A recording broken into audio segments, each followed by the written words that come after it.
You begged, and they stayed a little longer. Then they left anyway. You explained yourself perfectly, logically, with every right word in the right order, and they still didn't understand, or worse, they understood completely and just didn't care. You followed up, checked in one more time, told yourself it wasn't chasing, it was caring, but deep down you felt it, that hollow, shrinking feeling that comes when you reach for someone who is already pulling away. And here is the truth most people never admit. Every time you begged, you didn't just lose them, you lost yourself. There's a quiet law operating beneath every relationship, every conversation, every interaction you will ever have. You've felt it, even if no one ever explained it to you. Whoever needs less holds more power. Think about the people you naturally respect, the ones who move with calm certainty, the ones who don't rush to explain themselves, don't chase attention, don't bend to fit into spaces that don't value them. You're drawn to them not because they're cold, but because they have something most people give away too easily. They have self-respect, and more importantly, they don't negotiate it. Begging doesn't just look like words, it's energy. It's the tone behind your message, the urgency in your actions, the subtle signal that says, I need this to work. And people feel that, not consciously but instinctively, because underneath every explanation, every extra message, every attempt to be understood, there is a quieter message being sent. It says you don't feel whole without their response. It says your value depends on their validation. And the moment that message is received, the dynamic shifts. You cannot beg and be respected at the same time. The two cancel each other out, because respect grows from perceived value, and nothing lowers perceived value faster than desperation. Once that shift happens, it's almost impossible to reverse. You can explain yourself better, try harder, show more effort, but none of it restores what was lost. Because the issue was never clarity, it was position.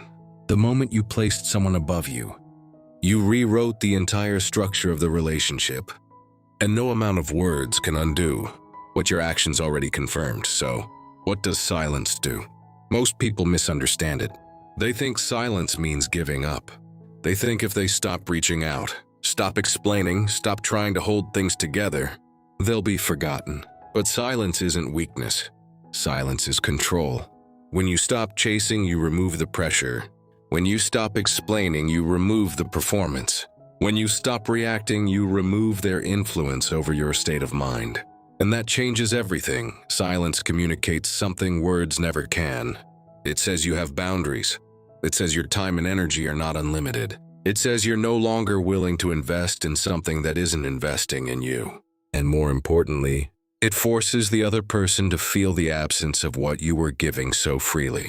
The attention, the effort, the emotional availability.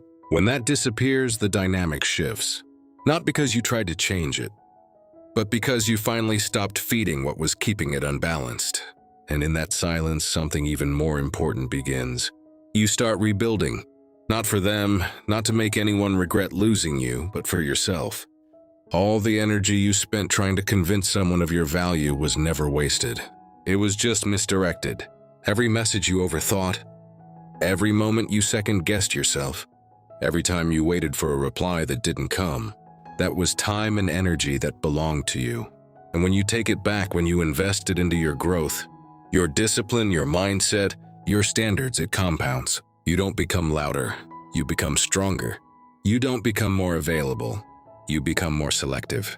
You don't chase attention, you attract it. And the shift is quiet but undeniable.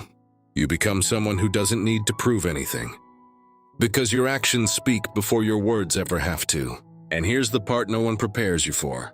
When you stop chasing, when you stop begging, when you stop lowering yourself to keep something that was already slipping away, people notice. Not all of them, but enough of them. The ones who left because they thought you would always be there. The ones who took your effort for granted. The ones who mistook your kindness for weakness. They come back because the version of you they left is no longer there. And the version that replaced it doesn't need them anymore. But by then, something inside you has changed. You're no longer waiting. You're no longer hoping.